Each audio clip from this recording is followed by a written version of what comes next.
Good evening, members, officers and members of the press and public, if we have any. No, I don't believe we do, Charles. No. Welcome to the Extraordinary Cabinet meeting. A few bits of housekeeping.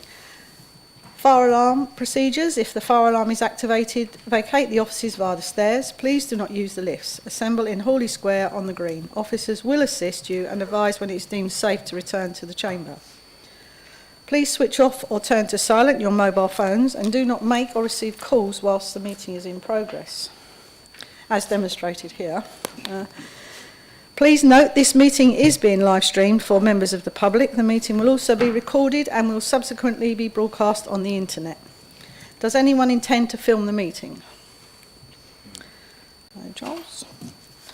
The following members have asked to speak under Council Procedure Rule 20.1. Item 3, Councillor Orban. Item 4, Councillors Duckworth, Bailey, Shonk and Everett. Item 5, Councillor Yates. Item 6, Councillor Yates. Item 7, Councillor Everett. Item 8, Councillor Orban and Councillor Bailey. Sorry. Thank you, Chair. I'd like to talk on in relation to 20.1.4, please. Okie doke. And Councillor Austin. 3, 4 and 6, please, Leader. Thank you. Just update my notes, 1 second. 3, 4 and, sorry, 6. Okay.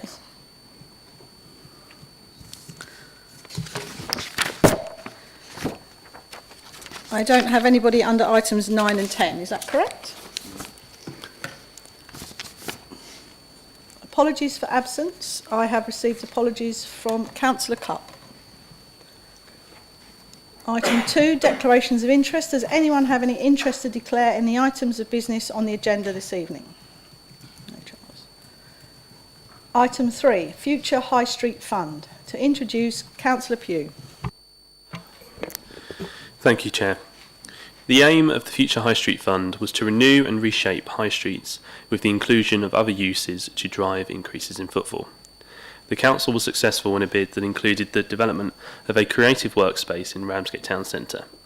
Unfortunately, due to challenging circumstances, a number of buildings the Council has considered and this Cabinet have given authority to purchase have either been bought or leased by third parties or landlords have become unresponsive. Since the Council has been working hard to identify new sites in order to be able to deliver this project, and one has been identified that also supported the delivery of the Levelling Up Fund project, or part of it. Therefore, I would like to recommend that Cabinet 1. Authorise the Director of Regeneration to include the Levelling Up Fund monies for the Access to Opportunities Town Centre project to be included within the Future High Street Fund project for delivery. The funding allocated is approximately £250,000. Number 2, that Cabinet gives delegated authority to the Director of Regeneration in consultation with the Interim Director of Property to complete negotiations for the purchase of a town centre property within the approximately £1.31 million externally funded project.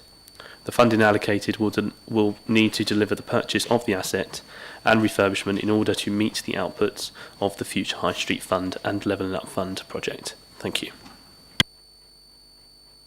Thank you, Councillor Pugh. To speak under 20.1, first I have Councillor Orban. Yes, thank you, Leader. It is a shame that that every effort has been made by the council officers to gain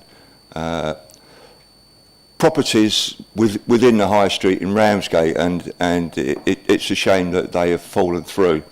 I just want a couple of points of clarification.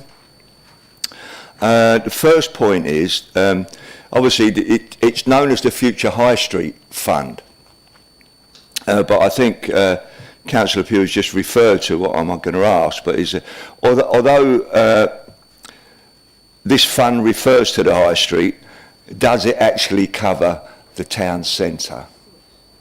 That's the one. And the second question is option 3.4 of the report refers to levelling up money of £250,000 toward the project.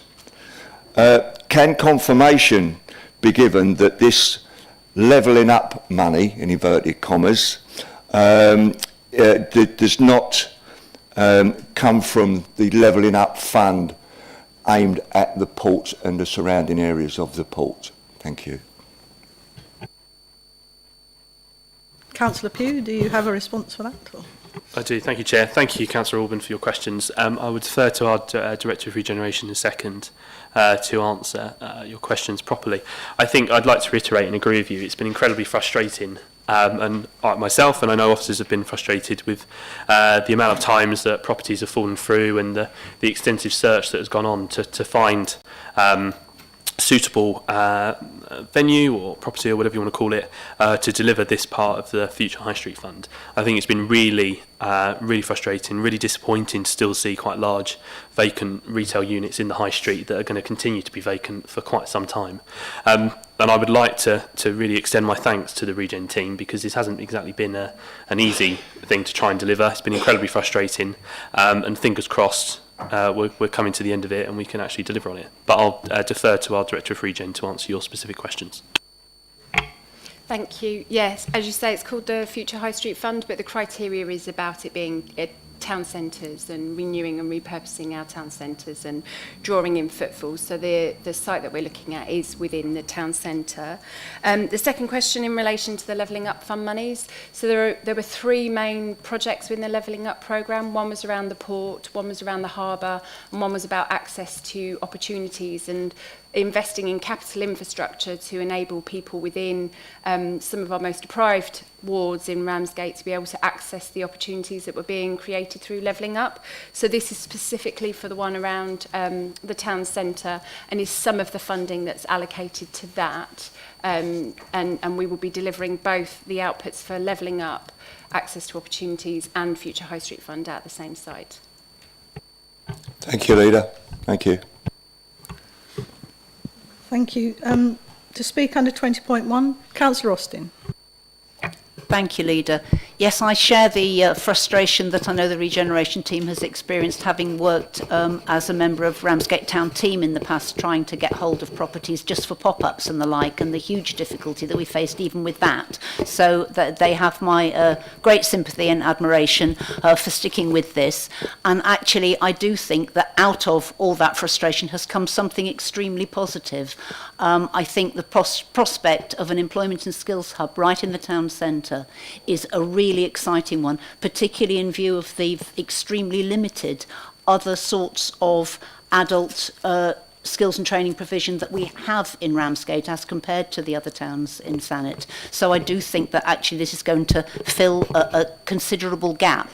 And my question really is whether we've had any discussions with, say, East Kent College or even with KCC about what might happen on the training side of that. I'm thinking particularly about the briefing that we just had from KCC about co-location, where I asked the question of the KCC officer whether they'd had discussions with our estates team, because it seems to me that actually there might be some collaboration potential there, and I wondered if any discussions had happened as yet or if we're still way before that. Thank you. Councillor Pugh? I'll refer that straight to Louise. Thank you. Thanks. So one of the things that we're also doing alongside this is trying to put together the model of operation so that it makes sense. And one of those things that will come out of that will be how do we expect different organisations to deliver activities in there. We've had a brief conversation with those at KCC in the property department and said we do need to discuss, because there might be some activities they're delivering elsewhere that we could deliver from that space. Equally, the college and other training organisations, those discussions need to happen, but what we didn't want to do was preempt some of that until we had a site, and some of that will be informed by what we can do within the building and the designs. Great, thank you very much. Thank you. This recommendations 1 and 2 has been moved. Do I have a seconder? Councillor David Saunders. Do members agree? Item 4, future delivery of Port Ramsgate. To introduce, that'll be me. Charles, would you be so kind as to pass out the...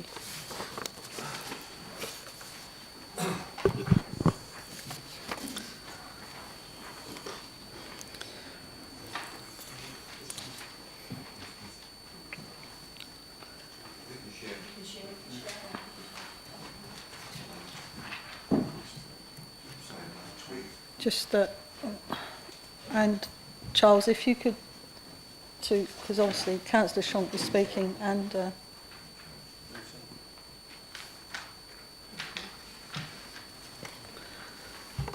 thank you, Charles.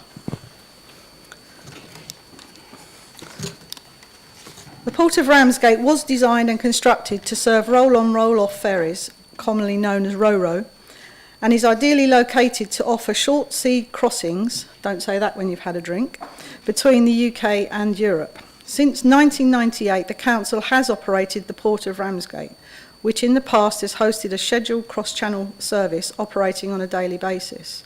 However, since April 2013, there has been no scheduled cross-channel service impacting on the port's financial position.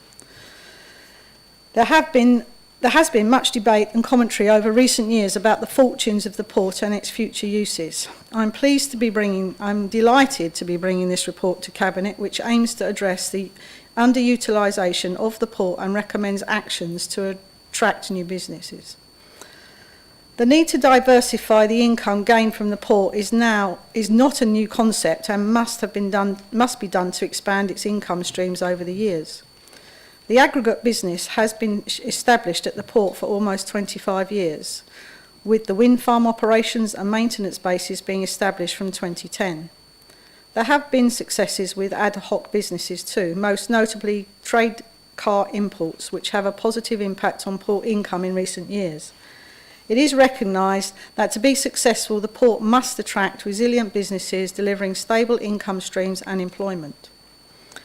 Using a specialist port consultant and a legal team, a review of the post-EU exit market opportunities and options for future port delivery models has been completed.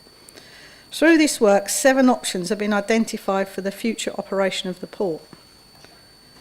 At the heart of the report is a recommendation for Cabinet to approve the option to bring in an operator to manage the Ro-Ro activities at the port, whilst retaining the management of the part of the port, thus splitting the commercial activity by the type of operation.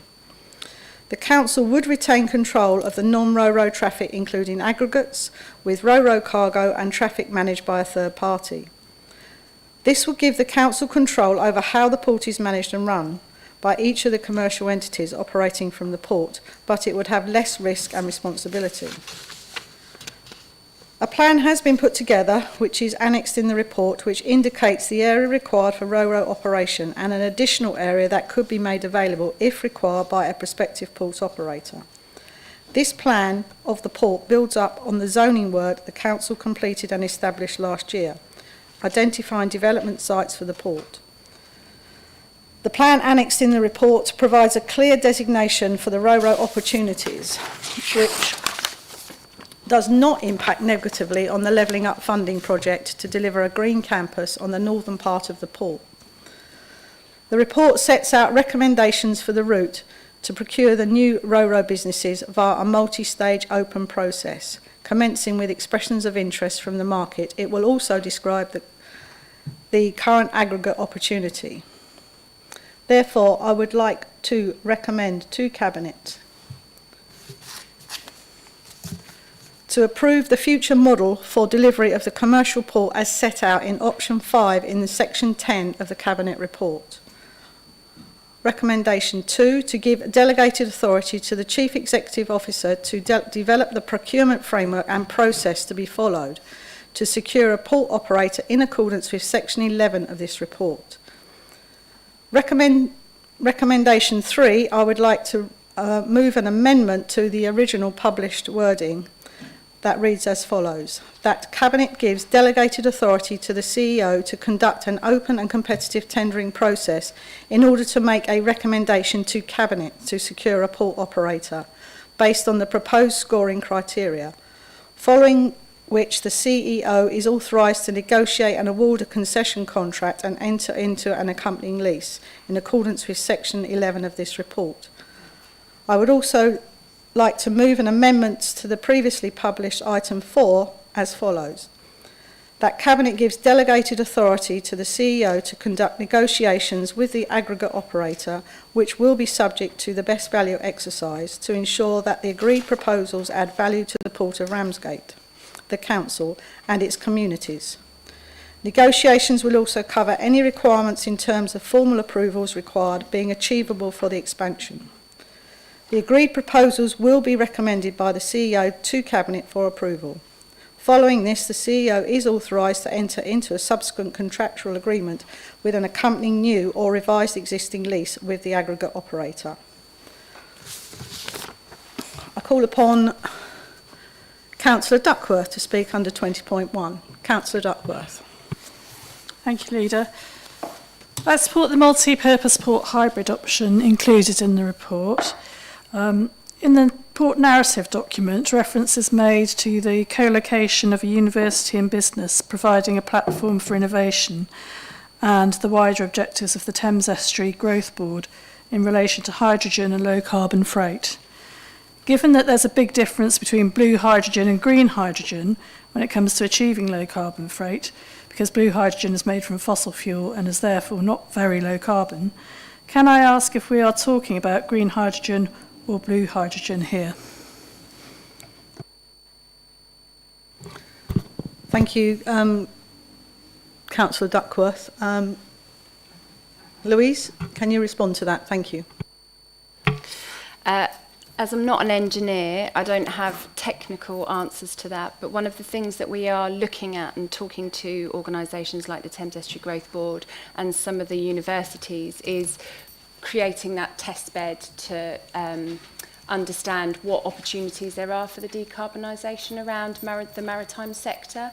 So a lot of this is still really at early stages, and so I can't answer your question completely, but what we're talking about is what the opportunities are for that and other renewable activities that kind of come out of that green agenda. Thank you. It had nothing to do with the colour being associated with the Conservative Party. But there are ports, especially in Europe, that actually don't call it the green energy side. They, in the port of Ostend, for example, they call it all blue energy, especially as it's associated with marine. So for some reason, it follows through on that as well, but not party related, I might add. To speak under 20.1, I have Councillor Bailey. Thank you, Leader. First of all, can I say that I'm not opposed to the development of the port in any form. I grew up in a busy part of the Thames, which was industrial, and it's been sad to see the port, not making full use of. I do have a couple of questions. One's technical, one's more a concern. I'm no expert, but my understanding is that regular dredging is required to enable ships over a certain tonnage to access Ramsgate Port. And my question is, if a ferry service is resumed, who would bear the ongoing cost of the dredging? And my main concern is a question of transparency and democracy, really. It doesn't sit well with me that, and I know you've changed the recommendations, but it still remains the same. It doesn't sit well with me that such a huge decision for Thanet will bypass elected members to be decided by a chief executive whom we may know, we may not know. I don't know, sometime in the future. So can you please explain to me the reasoning behind this? Is it common practice or is there a precedent for this? Because I just feel, as well as denying democratically elected members a voice, the weight of this decision on one or two people is quite onerous. Thank you. Perhaps I can come to the second point first, if I may. The whole purpose of the amendment was to give the authority to the Cabinet. This is a Cabinet-led council, and that is why it's been amended to Cabinet. It's not one or two people, it is the Cabinet of the council. So that is why it's moved to that stage. It could be, it's an operational, it is an operational issue, so technically it could be officers' decision right the way through the whole thing. But because we do have a good now understanding between, that's why it's been moved to the Cabinet decision. But ultimately, that we are a strong Cabinet-based council, and that's why it has been done like this. Also, I think, yeah, Louise, you want to add on that, or do you want to come back on to the dredging? Okay. So in terms of your first point around dredging, so as a statutory harbour authority, we're already required to do the dredging, and we do dredge to a certain level on the basis of the boats that come in and out of the harbour as it stands. We are also the one that the port and harbour dues are paid to, so that funding is, those monies are required to operate and maintain the reports. The port. So it would be our responsibility, but also is based on the income that's gained. I think the Chief Exec also wants to come back on your second point as well. Yeah, thank you, Leader. Just to confirm that both decisions are technically operational, but absolutely I'm very happy with the recommendations being changed so that it all comes back to Cabinet for final decision. I think it's perfectly right for officers to conduct the tendering process because that's a very formal, process-driven arrangement, but the final decision does need to be taken by Cabinet. I'm very comfortable with that. Thank you, Chief Executive. Next to speak under 20.1, I've just got them in the order that have been asked here. So, Councillor Shonk.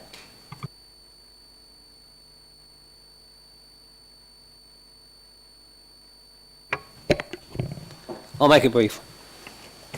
For change. I fully support what the PDC are trying to do to our port in Ramsgate. It's had its ups and downs. We must remember how many jobs are down there. I have been in contact with Brett's because they should be able to defend themselves in our working port against all the untruths or truths. When we talk about the dust and cement, it's been down there a long time. When we had the beast from the east, I'm not talking about myself, that went all over the car windows, houses, sand, dust, everything. When you wash your car down, you've got that red dust from Sahara. I was in the operation down there. I'd like to know a bit more. They've got their own depot down at Whitstable, right next to the wet fish shop. There's no sand and grit on the wet fish. But the potential at Ramsgate Harbour is wonderful. So we should really grab this. And I'm quite happy to work with anybody that's going to promote Ramsgate jobs. We've got Vattenfall, London Array, we've got Cannons boat builders that would like to expand. That's why last time we had a briefing, some of us should maybe have more of a say, but work with our people that got the knowledge. The Maritime Museum, Thames Estuary vessels, I lived there all my life, and changes along our harbour arm. Fair enough, they're not nautical, but they have been taken over by wine bars, coffee shops, and they're quite vibrant. So I'm for Ramsgate, for the opportunity of work. I mean, I've had my work in life. The slipways is another issue, but there is work continuing down there. It's not just, it's the best harbour in the world. We haven't got the same weather as they have in the south of France, but it's a working harbour. I think I'll leave it at that, but thanks for what we're doing and the future of Ramsgate, which everybody in Ramsgate, I think, is looking at a future for Ramsgate. Although, I don't just talk about Ramsgate, we're talking about all of Thanet, because it all means jobs, whether they come from Margate into Ramsgate or vice versa. And railroad crossing, I've got friends in Ostend that used to come to Ramsgate 30 years ago, and they miss that place. We could have a turn and fro there and bring in investment. I'll leave it there. Thank you very much. Thanks for my time. Thank you, Councillor Schronk, and thank you for your supportive comments. To speak under 20.1, Councillor Everett. Yeah, thank you, Leader. And just to address the issue of the democratic nature of the decision, I mean, we've discussed this outside the meeting, and my strong feeling was that the decision needed to be made in a public forum so that the public could hear the arguments. And I think we have to be realistic. You know, the negotiating has to be done by the officers behind the scenes. It's not something councillors can or should be doing.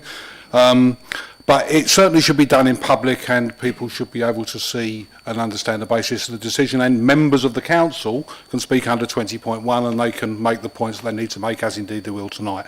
So I thank you for the amendment, and certainly Labour supports that amendment and thinks this is the right way to do it.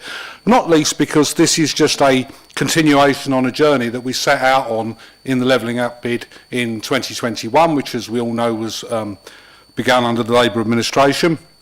And bringing back the Ro-Ro service was very much part of that. We asked the government for this money. The government's given us this money. It would be extraordinary if we now turned around and said, no, we don't want it because we've decided to do something else. I don't think that would be a good way of approaching central government, or it would likely encourage them to give us money in the future. I support the option that's put forward because I think it minimises the risk to the council, and I think the diversification of the port is necessary and a good idea. I do understand the scepticism about the future of the Ro-Ro operation based on the many mythical and ghost and non-existent operators who've come forward over the years, but you know and I know, as leaders of this council, that the council has received substantive approaches from people who would like to use the port and have not been able to do so because we didn't have the infrastructure in place. Well, under the levelling up bid, we will have the infrastructure in place and we will be able to take up those opportunities. And the fact is the government and the industry experts that we've asked believe that that demand is there and that the port of Ramsgate can operate again. And let's not forget that in the past it did make a profit for the council, and I'm convinced it's going to make a profit for the council in the future. But more importantly, it's going to provide jobs for the people of the area. It's going to be put back into proper use, and I actually think the people of Ramsgate want to see the port used as a port.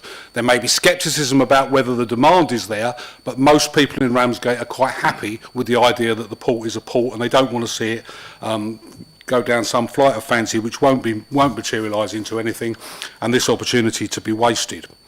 I think in respect of Brett's, what this approach from Brett's gives us is an opportunity to try and renegotiate the existing deal, which has brought us the berths 4 and 5 situation, which I think we all recognise is unsatisfactory. It's not the fault of anybody in this room. It's a historic contract which was entered into by this council.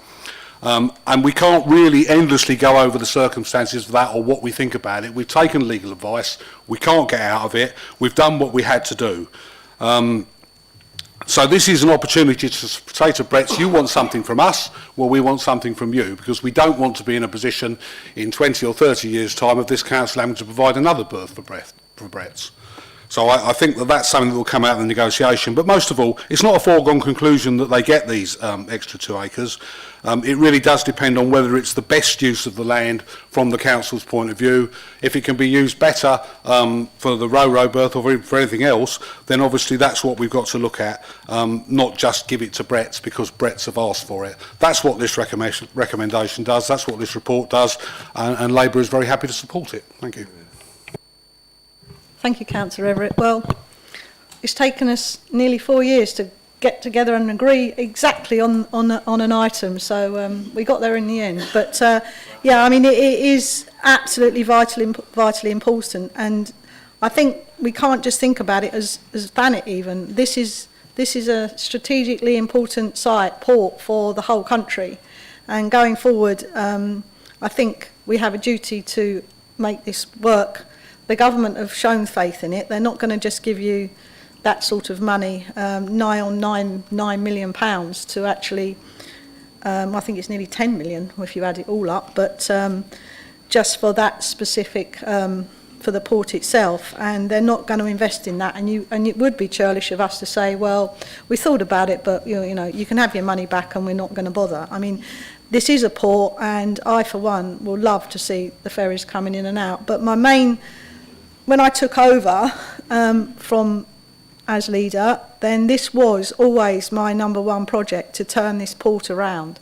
And I think if we can do that, whatever administration is in, to turn a profit so that we can recoup some of the money that we've lost over the years and turn it into revenue that we can then add to our extra services for this district, then I think that's something that we should all be proud of. So Thank you very much for your support, and I just look forward to, maybe we'll stand on the dock of the bay together when the first one comes in.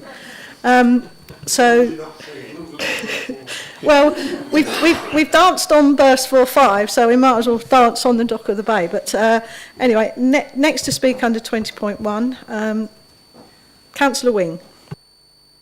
Thank you, Chair. First of all, I think once again we all welcome the funding, and actually I do welcome the input of a diverse business on the port, because we can't be dependent on a sole provider that if it goes bust, we lose everything. So I do welcome the Green Hub, and I do welcome the fact we're trying to increase the diversity on the port. I actually use the Sally line, so I will be buying a ticket. I've vowed never to fly, so I will drive or get a ferry. The smorgasbord was particularly great. You could eat an awful lot for 10 quid, and often I did. I welcome the change, the proposals. I think you've listened to concerns that were expressed at the members' briefing, and I welcome the opportunity to speak here. I'm afraid I have a number of questions, and I still think they need to be asked, because I'm hoping that they will help inform thinking as the process unwinds, and it now comes back to Cabinet.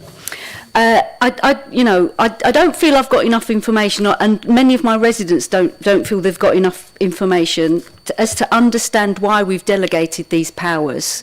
And so I support Ruth to my side in her concerns. We are Cabinet-led, and the Cabinet has the powers to make a different decision. But I'll leave that one just hanging in the air, because I think you answered that. 2, what evidence has helped inform this decision, and can this be shared with all councillors, given the amounts of money and the potential for future risk? Is future risk that worries me greatly to the council in terms of dredging was mentioned. I still haven't seen a business case, and in a business case I'd like to see potential future risks, worst case scenario, best case scenario. So we've got this capital money to build the infrastructure that will hopefully attract people in, but we will have to sustain the running costs. And these additional running costs, just in my head, dredging, extra staffing, berth repair replacement, tugs, pilots. I often saw the Trans-Europa ferry being banked by a tug in high winds to stop it actually going where it shouldn't go. Has this been modelled for best and worst case scenarios, and how will the running costs be funded? You alluded to it, it will be part of the procurement process. So I guess stop me if you want to answer questions as we go along, or maybe I just leave these hanging in the air, and when it eventually comes back to Cabinet, hopefully these questions will be answered. What will the concession look like? And given we will be going into competition with other providers not a million miles away, how will we safeguard against a breach of UK and possibly EU competition rules concerning, I believe it's state aid? That could result in legal action against us, as happened to the government over the seaborne ferry procurement, or should I say non-procurement. So hopefully our procurement process will be tight enough to avoid us getting some sort of legal action from other providers not a million miles away. What decision-making powers does this decision involve, as indicated at point 2 and 3? I know there's been an update, relating solely to the procuring of the port operator. Or does this also involve decisions in relation to infrastructure and future running costs? At point 4, in relation to the extension of the aggregate business presently at the port.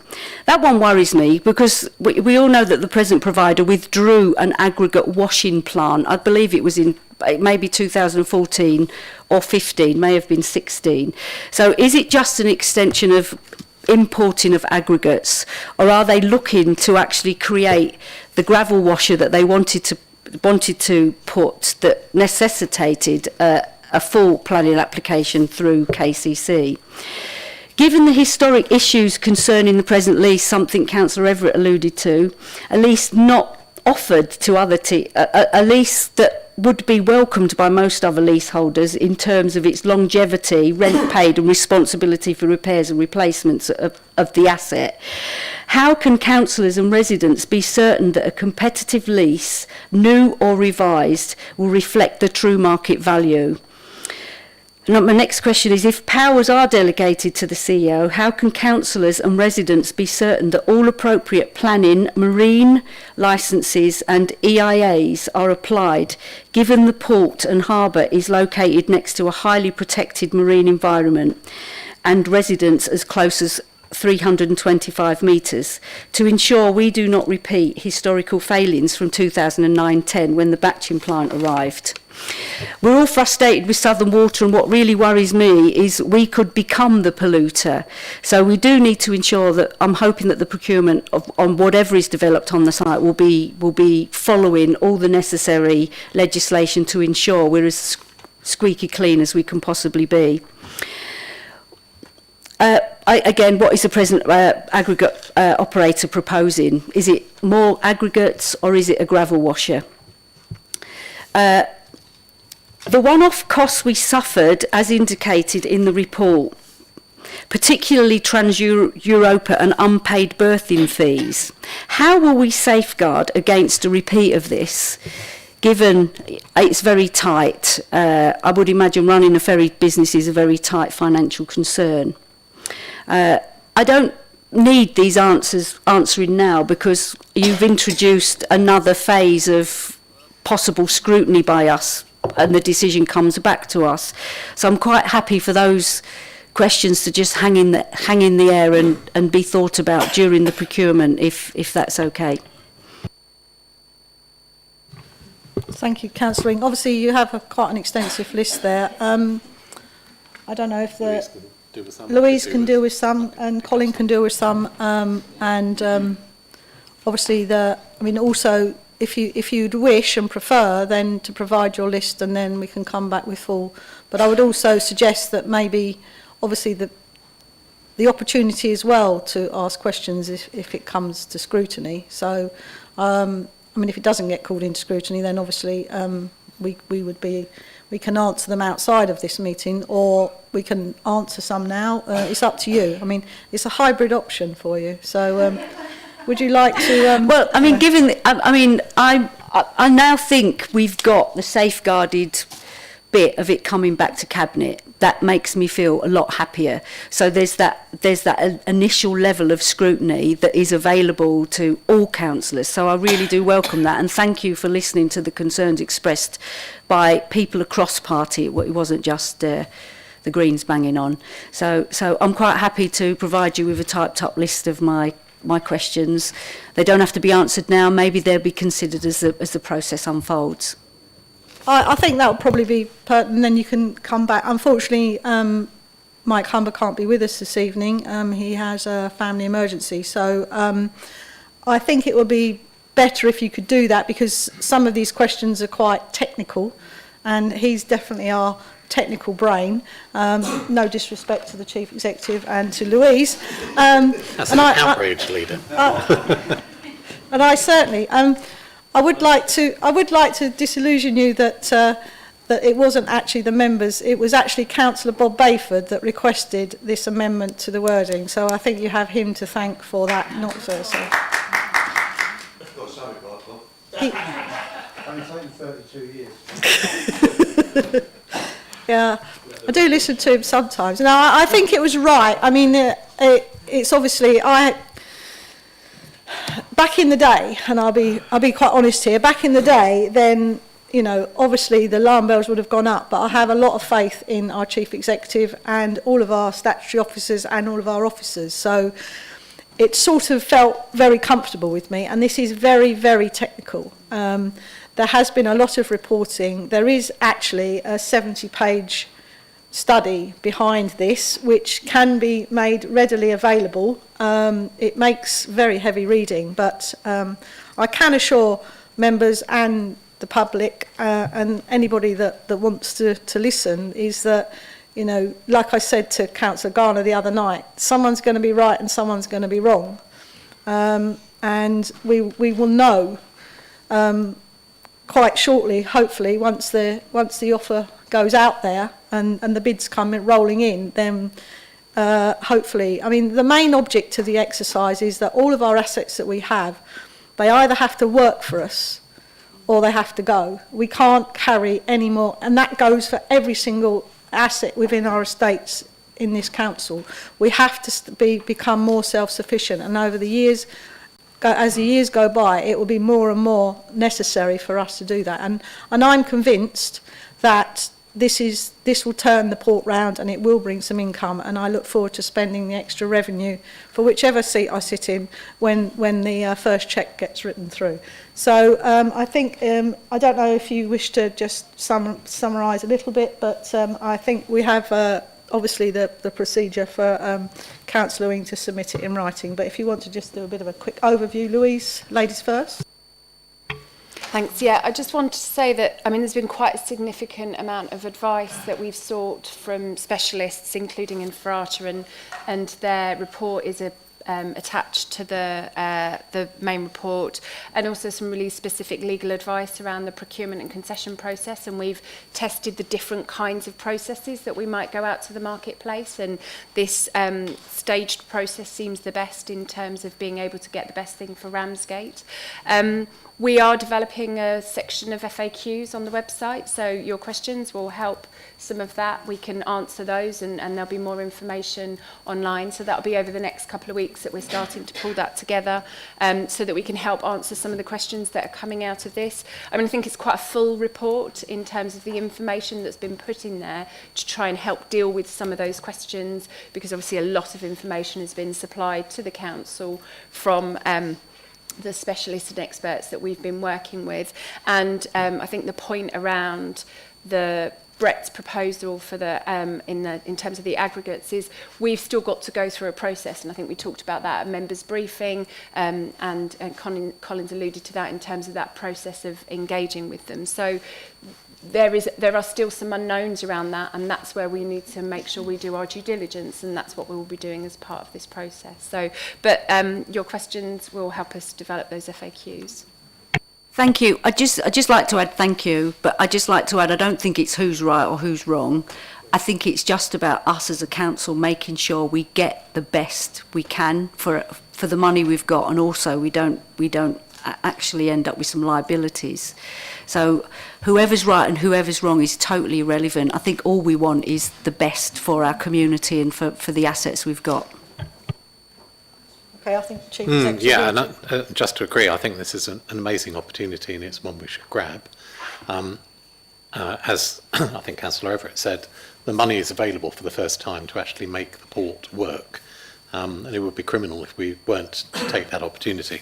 Just generally speaking, in terms of the advice we've got, we've had Infrata, but we also have commissioned some lawyers who've got specialist knowledge about ports and how they operate, so we're going to be advised all the way through this. So, fingers crossed, we'll be able to come back with a really good proposal for you to agree.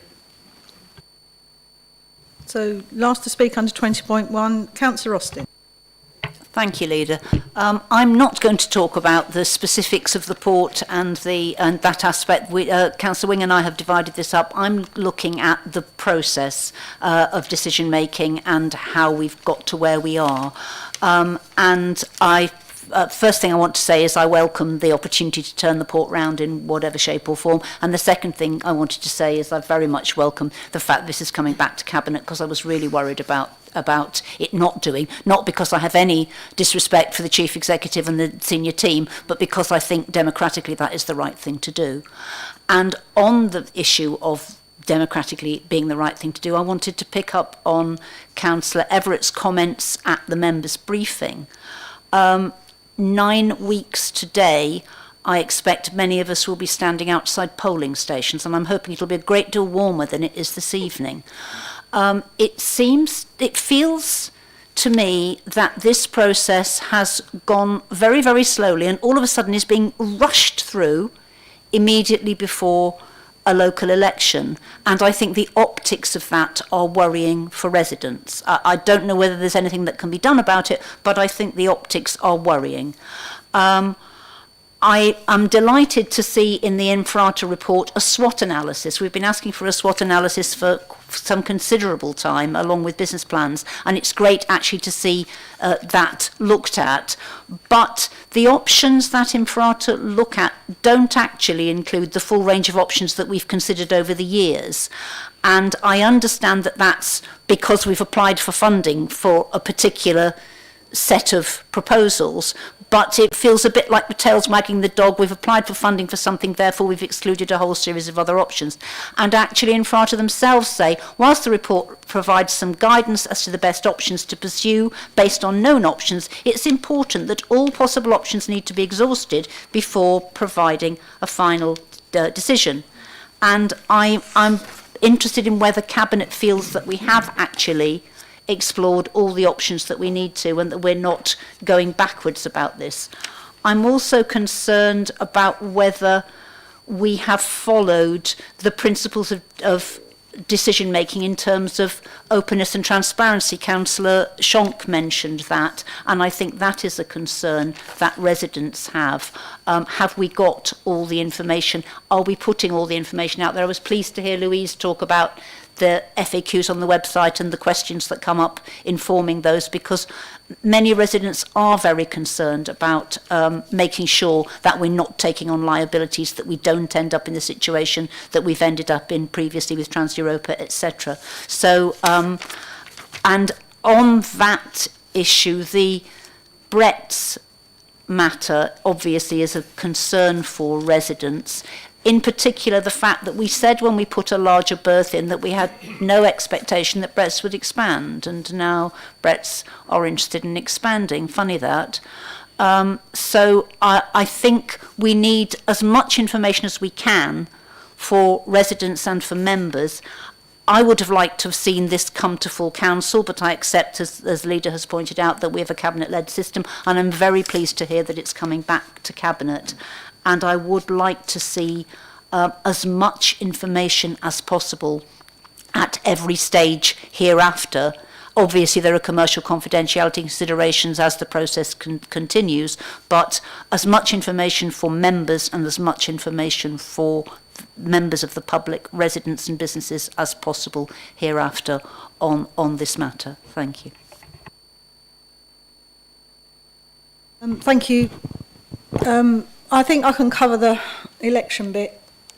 I've been working on this since I stood in this seat in June 2021, when we were lucky enough to persuade the Chief Executive to come and take care of us over here in Thanet. I gave him a list and said, "Oh, welcome to Thanet, Chief Executive, and we want to do the following."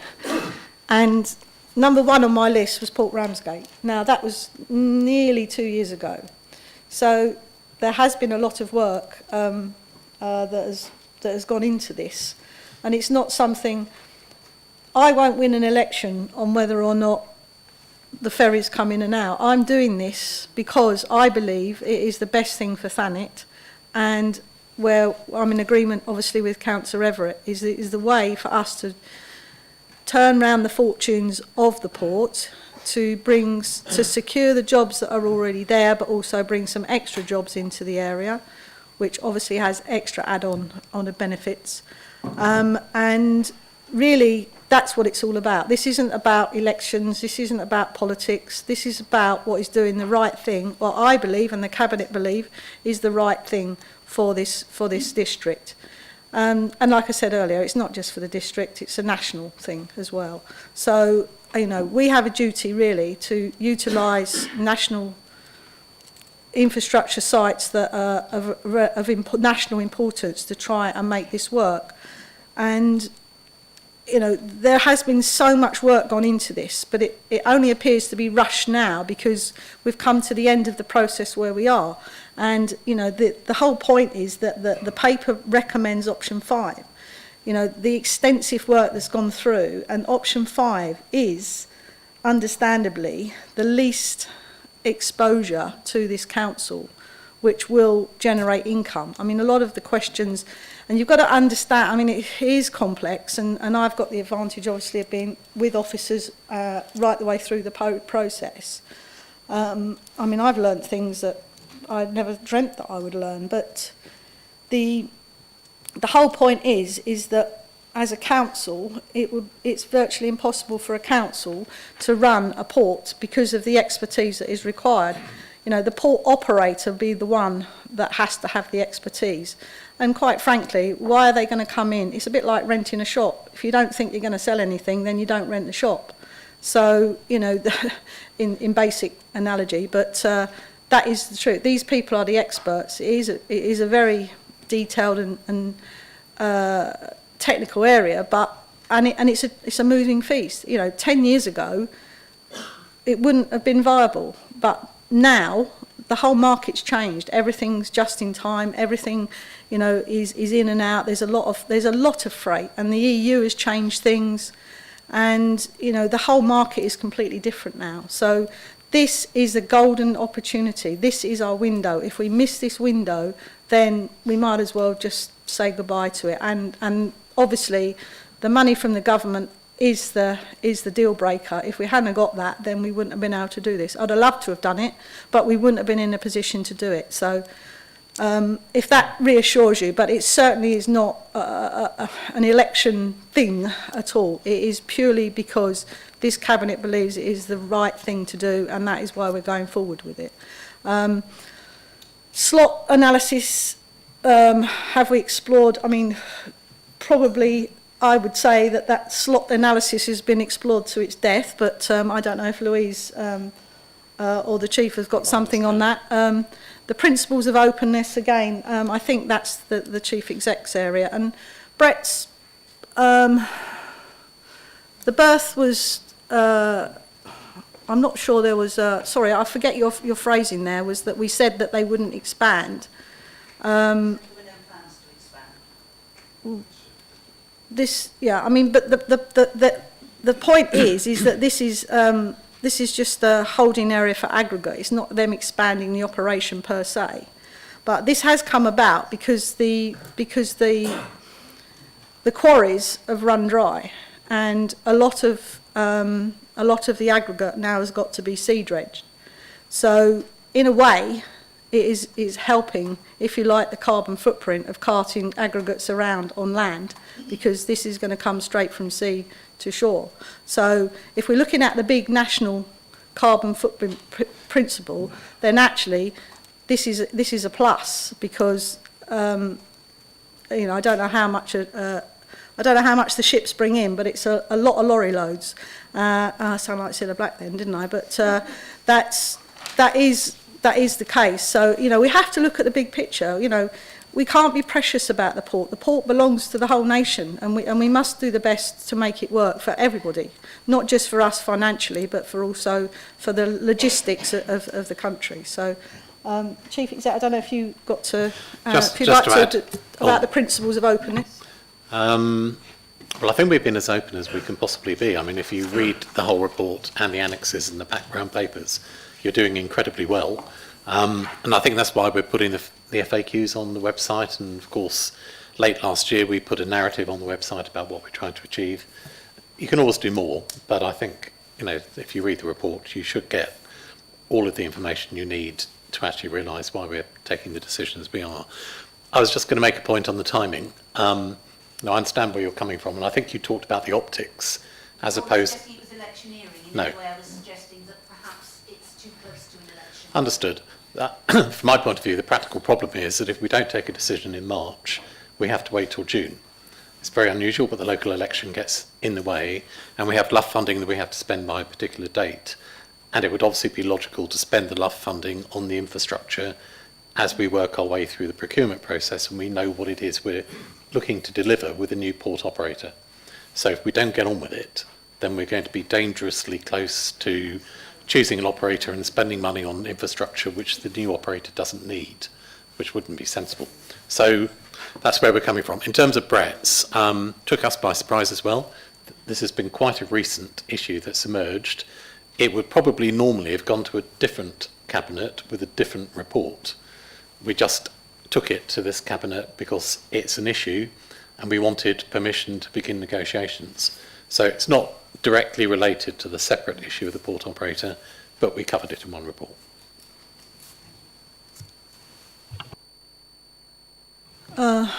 Right, got to think where I am now. Right, I think everyone's spoken now under 20.1. So, Cabinet, I have moved the option 5 with the various authorities and items 1, 2, 3 and 4 have been moved. So I'd like a seconder. Councillor Rees-Pugh. Does Cabinet agree? Unanimous, Charles. Thank you. Item 5. My hands are so cold I can't turn the pages over. So item 5 is Better Care Fund update. To introduce Councillor Jill Bayford. Thank you, Leader. The Council has a statutory duty to award disabled facilities grants, I'll refer to them as DFGs because they come up a lot, to people who would qualify for assistance, subject to means testing. DFGs fund essential adaptations for people with disabilities, designed to enable people to continue to live independently in their home. In the past, funding for disabled facilities grants came directly from the government. Now the funding for DFGs is part of the Better Care Fund. The Better Care Fund is a pooled budget across district and county councils and health services. The fund is administered by KCC and is available to be spent on things which contribute to the Better Care Fund plan, including DFGs. The purpose of including the DFG funding in the BCF was to enable spending on wider joint housing, health and social care outcomes, such as reducing hospital admissions and enabling earlier discharge from hospital. The first call on the Council's BCF allocation is the funding of mandatory disabled facility grants. However, there is scope to also fund the administration of the grants programme and other services that are set out in the Council's published Housing Assistance Policy. TDC currently uses some of our Better Care funding to fund the Disabled Facilities Grants Officer and a KCC occupational therapist to support disabled people who need adaptation.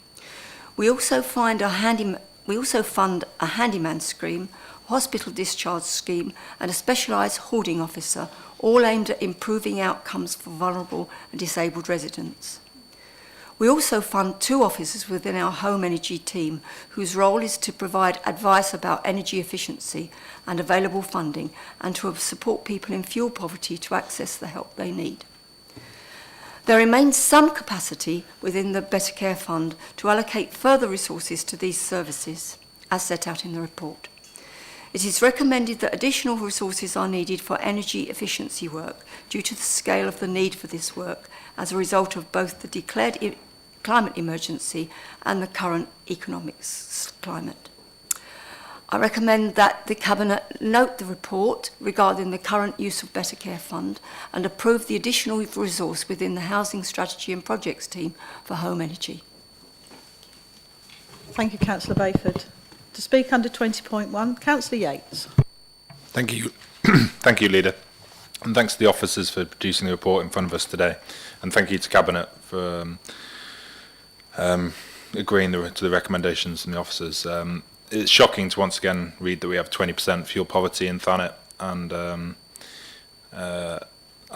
it's important to note that the referrals to the home energy team have increased by 200% over the last year. So it's great to see that this recommendation has been taken forward, and fully support that decision. Thank you very much. Thank you, Councillor Yates. I mean, this is a very serious issue, and this will be a great assistance to this area. So, Councillor Bayford, you have recommended and moved the item. Do I have a second? Thank you, Councillor Yates, sorry. for your comments. And this is clearly a very good use of the Better Care Fund at what is a very difficult time for many of our residents. Thank you. Thank you, Councillor Bayford. Sorry, I didn't mean to cut you off there. So you have moved. Do I have a seconder? Councillor David Saunders. Do members agree? Item 6 is Net Zero Strategy and Action Plan. To introduce Councillor Bob Bayford. Yeah, thank you, Chairman. The TDC Net Zero Strategy sets out how we will address climate change and meet our pledge, which includes reaching net zero in our estates and activities by 2030. The draft strategy was approved for public engagement last September. The engagement process ran until the 11th of November and was very successful, with over 70 residents and organisations giving feedback. This feedback summarised in the attached report, which includes a table listing the themes of the comments made and how TDC will take these comments on board. The engagement process has led to a number of recommended additions to the strategy. These recommendations were presented to the Climate Change Cabinet Advisory Group, which has cross-party membership, and the group agreed that they should be taken to Cabinet. The final draft of the Net Zero Strategy 2023 and feedback report will be available on our website for residents to view. It's a brightly coloured and engaging document and will help us all to address the climate emergency. I would like to recommend that Cabinet approves the proposed recommended additions to the Net Zero Strategy, which are to add interim targets to 2030 and 2040 for the emissions the Council has partial control over in the next action plan. This action plan will be written in 2024. To add the emissions from homework into future carbon footprinting calculations. To consider calculating emissions from staff commuting when resources become available to collate the more complicated data set. To work with KCC on local area energy planning to devise a plan for renewable energy across the district where resources allow, and to set out a clear plan to ensure that all staff are educated on climate change. Also, that Cabinet approves final Net Zero Strategy 2023, and the Cabinet continues to note that the strategy cannot be fully implemented without external funding being available and agreed in accordance with the pledge to lobby external agencies and government. So moved. Thank you, Councillor Bayford. To speak under 20.1, I have Councillor Yates. Thank you, Leader. Fully support this proposal tonight, and I'd like to thank the Climate Change Officer and other officers across the Council for their support in working towards this important target. I just want to highlight recommendation 3 that says the net zero strategy cannot be fully implemented without external funding. So my question is, are we going to contact the government at this stage? And if so, can the Council publish any correspondence and any response we might get from the government? Thanks. Thank you, Councillor Yates. Councillor Bayford,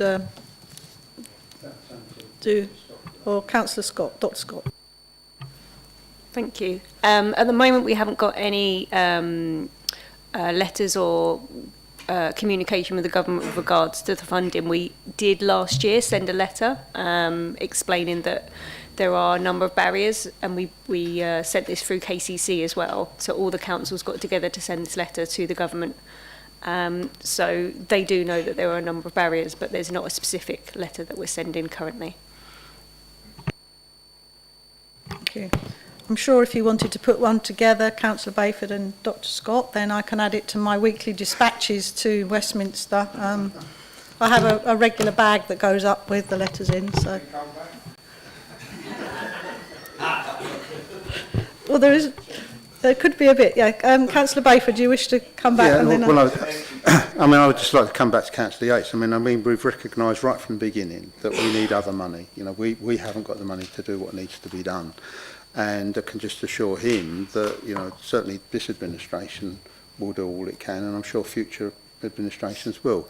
And hopefully, because it's so important, that government will actually see fit to make funds available for the very important work that's going to need to be done. I think the 151 officer would like to come in. Thank you, Leader. Just wanted to add to what's already been said. We do actively look and consider grant funding that's available already for us to apply for. So, for example, the Social Housing Decarb Fund is something that's been considered when we've been looking at the necessary works that's needed to be made to our tower blocks and other elements of our housing stock, and we'll be considering other grant funding streams as and when they come up. I think one of the other stumbling blocks as well is that actually having the equipment available to be able to do the work. I think when we ventured into this a couple of years ago, we couldn't deliver it because basically every single council in the country applied for the money, got the money, but there was no actual engineers to be able to install it, and the actual equipment or the parts necessary to be able to decarbonise a building, the elements weren't available. So I think the government also needs to look at the supply chain. It's no good giving us money and then we can't actually deliver the product because there isn't the product out there. So they need to look at both ends of the chain. So we could probably remind them of that as well. I think we did the last time. Councillor Austin, I think 20.1. Thank you. Thank you. And picking up on that point, I think there's huge potential with our green hub at the port to look at other forms of training there, that there's so many jobs going to be coming up in this field and so many people who've got some of the skills and could be trained up to fill some of those vacancies. So there really is huge potential there, I think. The thing I wanted to say was very similar really to what Councillor Yates said. It's an excellent strategy. Really pleased to see how many positive and constructive comments we've got from residents, and really pleased to see that those are being built into our plans. Particularly good to see the idea of interim targets so we can measure how we're going along. The sort of setting up the community group and comms plans and so on. I think the sort of, you said we did approach to comms is going to work really well here, because residents will be able to see that what they have suggested has actually been built into that. It shows the council as a responsive council that really wants to work with its community, which is great. I was interested in the training for officers, because I wondered whether there was potential for training for members and whether actually that might be something that we could do together as part of the sort of team building approach that we talked about as a result of the independent monitoring officers' recommendations and so on. There are a number of things where perhaps we might be working together and be part of the same training that could be useful to both new and existing members and officers. That was all. Thank you. Thanks, and thanks very much to everybody who's worked on this. It's excellent. It's moving forward very encouragingly. Thank you. Councillor Bayford. An interesting concept that members and officers should be trained together. Might be. I mean, I think something that needs some thinking about, because it might be that you need different emphasis given our different roles, but certainly something to think about. Shared information, certainly, yeah, absolutely. And I mean, I think you're absolutely right. You know, the fact that we've got as much feedback as we had, it has generally been positive. Dr. Scott's been able to incorporate it into the proposals here tonight. And I think, you know, it's one of those things. I mean, it's a fairly new area for the council to get involved in. And I think the strides that we've made with very limited resources, again, thanks largely to Dr. Scott, it's quite incredible. And it's good to see that people appreciate it. So thank you. Thank you. I think we're certainly leading the way from a lot of councils with our, you know, Thanet is fast becoming the leaders. I mean, gosh, what happened? You know, what a transformation we've seen. Anyway, I think maybe we've already started our training because we're all sitting here in overcoats. I don't know. Was this applied, Dr. Scott, for us to get off on a minus basis? So. Yes. So, where was I? Oh, so you have moved this. I did, some time ago. Councillor. Do I have a seconder? Do members agree? Item 7. Proposal to transfer area of land off Highfield Road, Ramsgate, to the housing revenue account for development of affordable housing. To introduce, Councillor Jill Bakeford. Thank you, Leader. The land off Highfield Road is a small site with an initial assessed capacity for up to 27 homes. The site has already been allocated for residential use within the Thanet local plan. The site is situated close to the existing residential dwellings in Highfield Road, Ramsgate, and directly adjoins the back gardens of existing houses. It is also adjacent to the sports facilities at Jackie Baker's and has previously been used as parking linked to the sports provision. The area is currently fenced off and unused. Initial planning advice is that a smaller scale development of approximately 20 homes would be more suitable. Independent valuation advice has been obtained and is set out in the report. The final value will depend upon the final scale of the consented scheme once planning permission has been obtained. Where a property is transferred between the HRA and any other revenue account within the general fund, a corresponding adjustment to the capital financing requirement is made between accounts. This has the effect of reducing the level of debt allocated to the council's general fund and the revenue cost of supporting this debt, potentially making future general fund capital investment more affordable. The affordable homes to be provided on this site are very much needed in Thanet. The council's most recent housing needs study identified that our district needed 548 new affordable homes each year to meet the needs of our local economy, and the council's house building programme makes an important contribution to this. In November 2022, Cabinet reviewed the council's housing development programme and agreed to allocate an initial 7.9 million to a phase 5 programme with potential to deliver 25 to 30 units in the financial year 25-26. The site off Highfield Road would make a significant contribution to the delivery of this commitment. I would like to recommend that the Cabinet agree to the transfer of land from the general fund account to the housing revenue account to enable it to be developed for affordable housing, to prepare and submit an application for planning consent for the development of affordable homes, including necessary technical site assessments and community consultation, and to consider a further report to authorise the letting of a construction contract once a detailed scheme has been developed. I move the recommendations set out in the report. Thank you, Councillor Bayford. To speak under 20.1, Councillor Everett. Thank you, Leader, and won't surprise you that we're always going to be in favour of new homes that are affordable to our residents, and therefore very happy to support the transfer to the HRA. I was quite interested in this piece of land because, as you're probably aware, when this first appeared on the formal plan, there was a bit of excitement, and I think that's because residents got the impression that we were going to be building on Jackie Baker's. Can't quite say how they got that impression and who may have encouraged them down that road.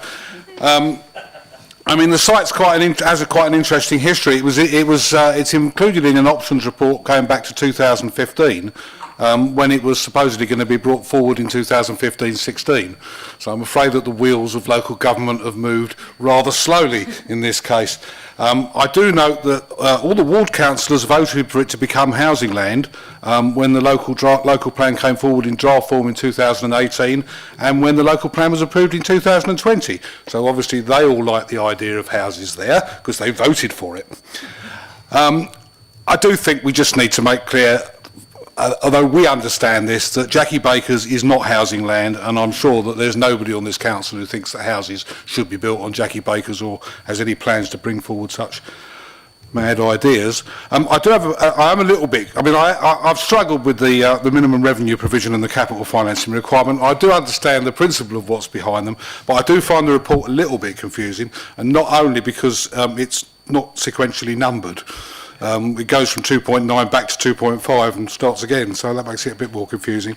At 2.8, it seems to suggest that that the reduction in the revenue cost of the annual amount of the minimum revenue provision means the saving can be utilised to undertake additional borrowing to support the Jackie Baker's development.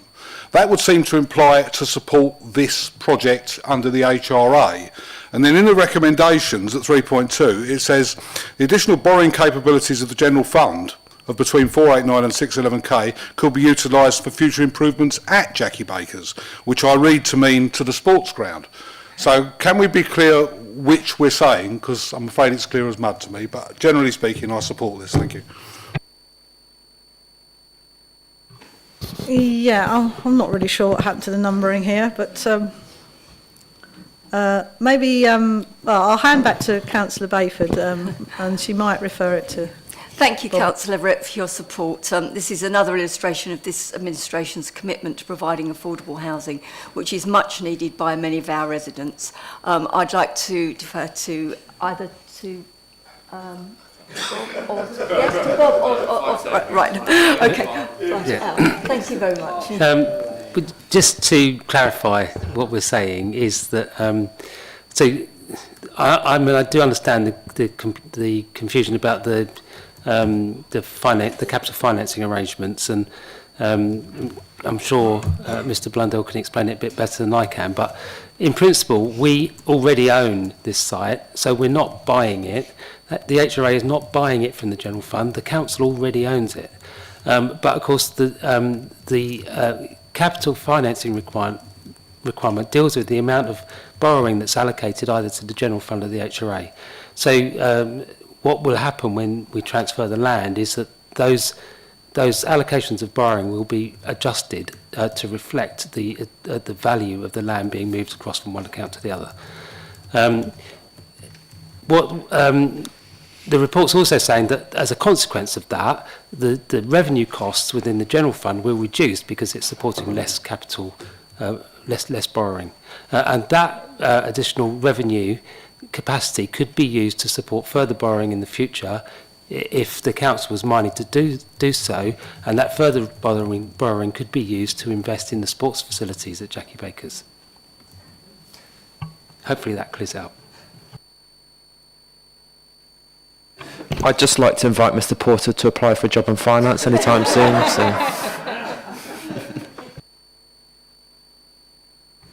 So are you saying, Mr. Blundell, that you don't wish to add anything to the eloquent I couldn't have described that better, to be honest with you.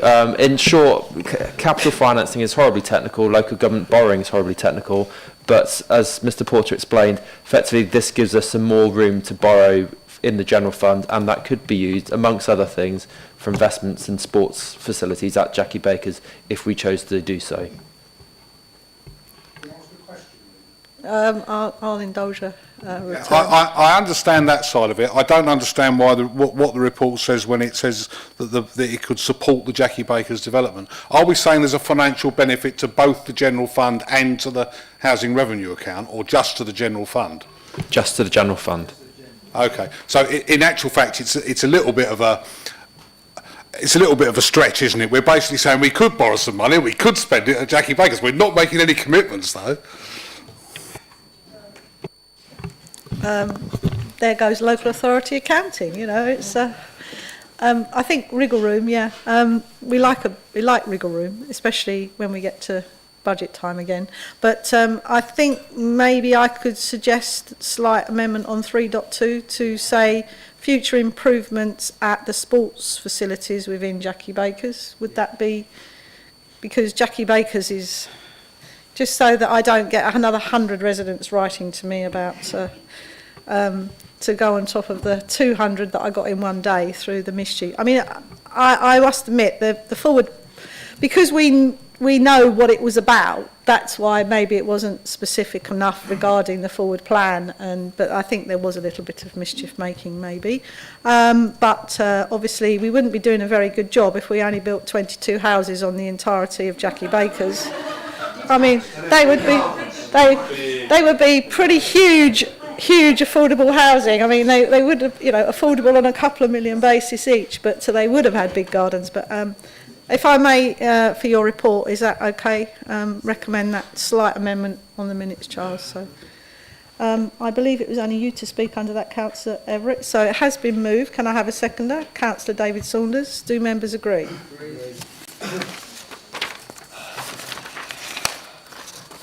Ticking along. Commercial waste.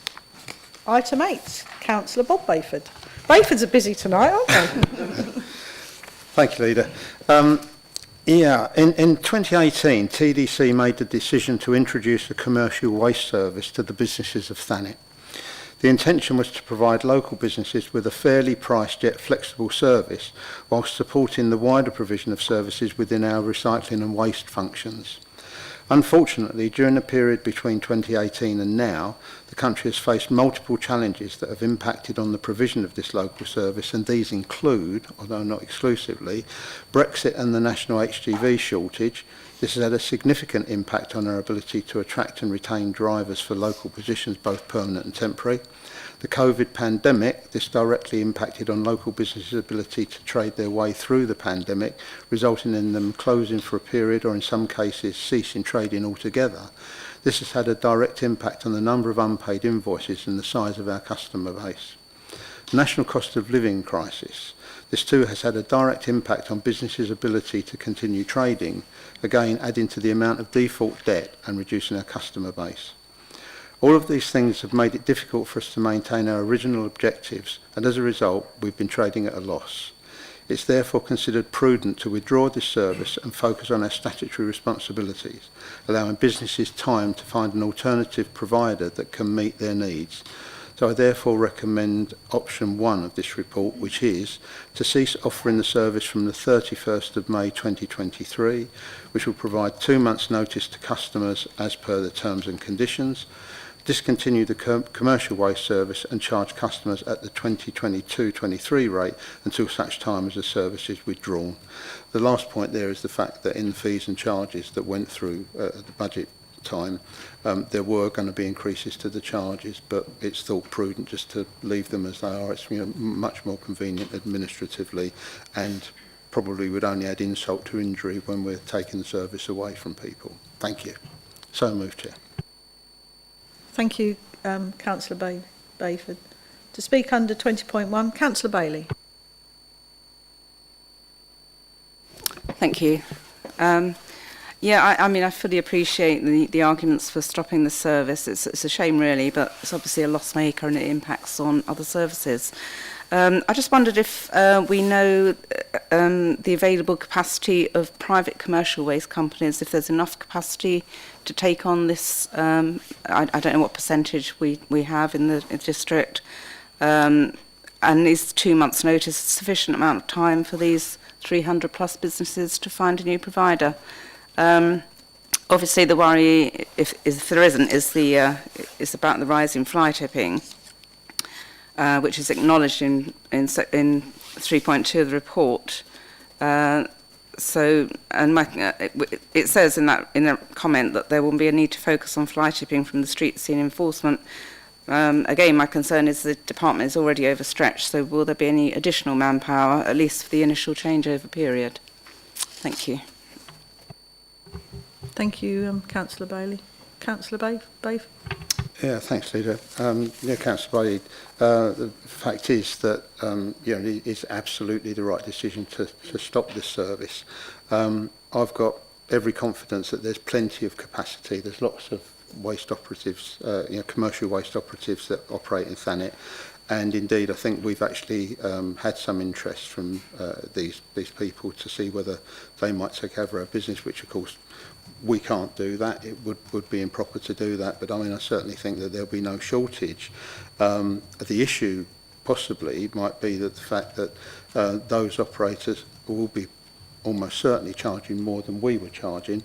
In fact, we did actually do some modelling to look at how much we'd have to charge to be able to keep this running and break even, and our price is going to have to go up a hell of a lot. So, in fact, I would think that rather than businesses being subjected to that, by going to these other suppliers, they're probably going to be paying, albeit more than they're paying now, but they're being paying less than they would had we continued with the service.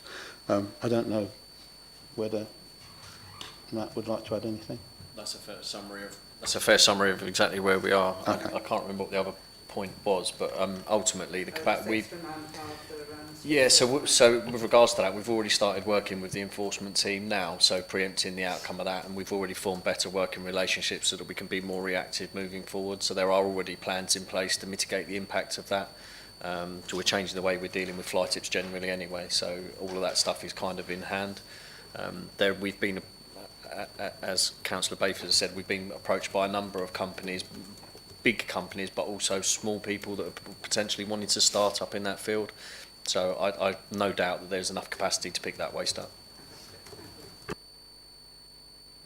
Thank you. And of course, one of the largest users of commercial waste is the food industry, and obviously to have food and hygiene licence, you must also demonstrate that you have certificate of collection by an approved. So it's actually makes the enforcement side. I can certainly remember when I had restaurants that we would have random visits from enforcement in that area. So and it is important because they are big users, obviously, of the service. So enforcement is a real necessary entity. So it has been.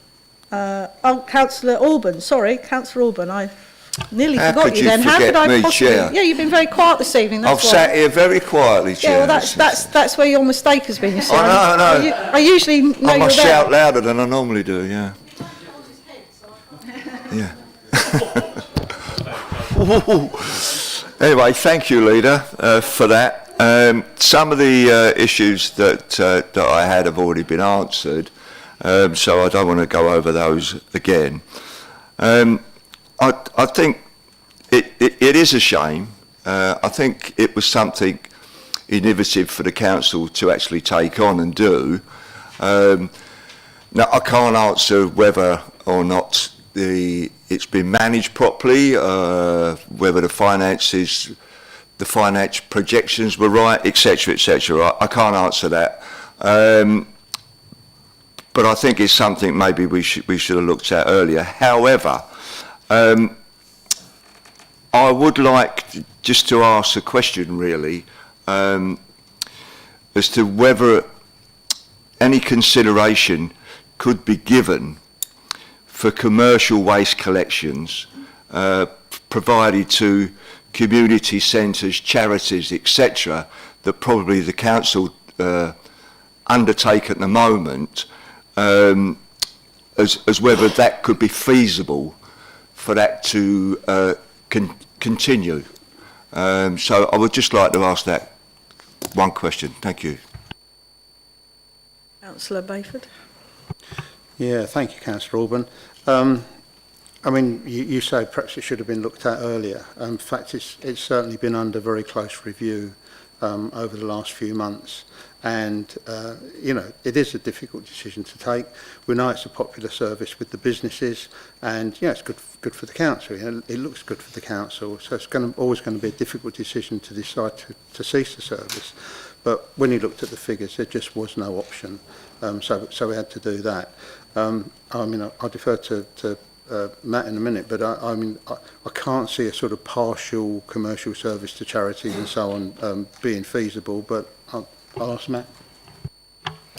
We did explore it as an option as to whether we could provide an interim arrangement, and it's not feasible. The vehicle that we're using is at end of life, and to take another vehicle off of one of the main rounds to pick this up is just, it's not practical. So what I would say is this doesn't remove the opportunity in the future to revisit this. It's just not right at this particular moment in time with all the obstacles that we faced. No chance in resuscitating the lorry then?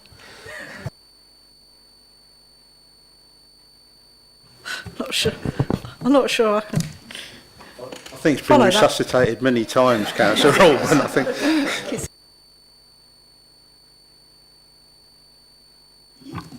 Right, well, I don't know. I can't even think of something to respond, witty to respond to that, so I won't bother trying. So it has been moved, and I'm looking for a seconder. Councillor Rees-Pugh. Do members agree? Agree.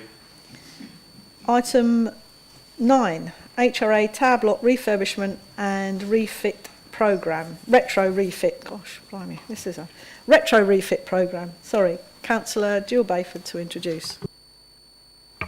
Thank you, Leader. This report asks Cabinet to agree to the appointment of Mears Group as design and delivery partner via direct award using a procurement framework.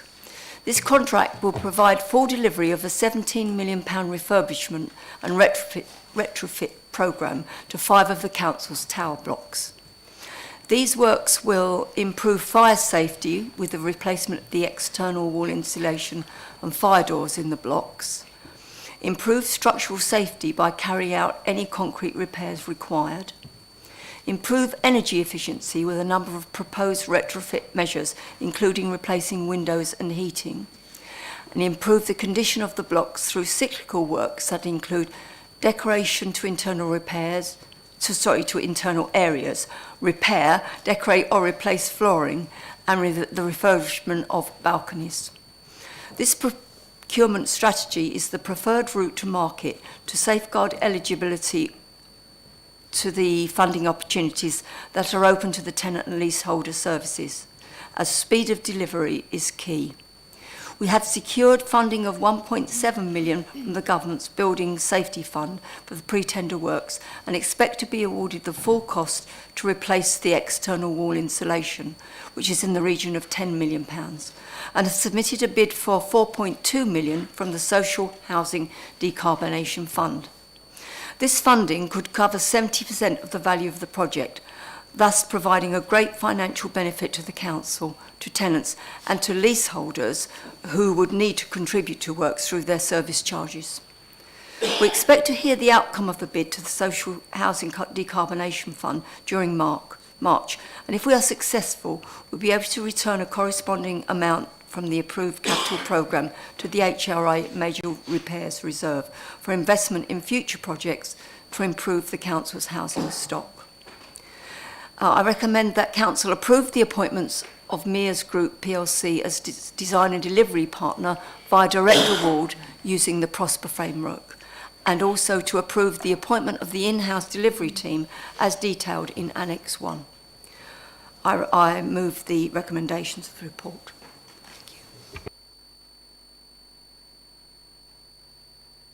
There are no speakers under 20.1, so I'm looking for a seconder. Councillor David Saunders. Do members agree? Agree. So the last evening for this evening is item 10, Edgar Road purchase. Again, over to Councillor Jill Bayford. Thank you, Leader. Live Margate is an ambitious programme for the Council to intervene in the housing market in Cliftonville by purchasing bedsits and houses in multiple occupation and converting them into family homes. The programme has proved extremely successful and has so far converted 9 buildings into 33 self-contained family homes from what was previously more than 100 bedsit flats with shared facilities. The programme has tackled buildings in serious disrepair, contributed to improving housing conditions in Cliftonville, and let homes on long-term secure affordable tenancies. The funding for Live Margate is part of the approved Housing Revenue Account Capital Programme. With the remaining approved funding for the Live Margate programme, we are proposing to purchase a large property in Edgar Road, Cliftonville. The property consists of 4 interconnecting houses, currently configured as a single licensed house in multiple occupation. It consists of approximately 20 individual rooms with ensuite bathrooms and shared lounges and kitchens. The property has been valued and the owner has indicated acceptance of an offer within the valuation figure, subject to contract. There is sufficient funding within the approved Live Margate programme to support the purchase. In the same way as other properties already completed within the Live Margate programme, it is proposed to purchase the property and complete a conversion into self-contained family homes for affordable rent. If approved, the conversion project will take between 12 and 18 months to develop and for works to start on site. During this time, the building has the potential to be occupied as a housing multiple occupation to assist with the needs of homeless people. This is an exciting project which will ultimately provide more affordable housing for long-term tenants, but in the short term may assist with accommodation for the homeless. I will recommend that the Cabinet agree to proceed with the purchase of the building using the £1.6 million remaining in the approved Live Margate programme. To design a scheme to convert the building into self-contained 2-bedroom flats, progress a planning application and appoint a suitable design team to progress the conversion, and also to consider a further report once the detailed conversion costs are known, so that the necessary funding can be included within the HRA capital programme and a contractor appointed. I move the recommendations set out in the report. Thank you, Councillor Rayford. This has been moved. Do I have a seconder? Councillor Rees-Pugh. Do members agree? That concludes our business for this evening at 20:34. I wish a good evening to all members and officers, and press has already gone home. So have a good evening, what remains of it, and see you soon.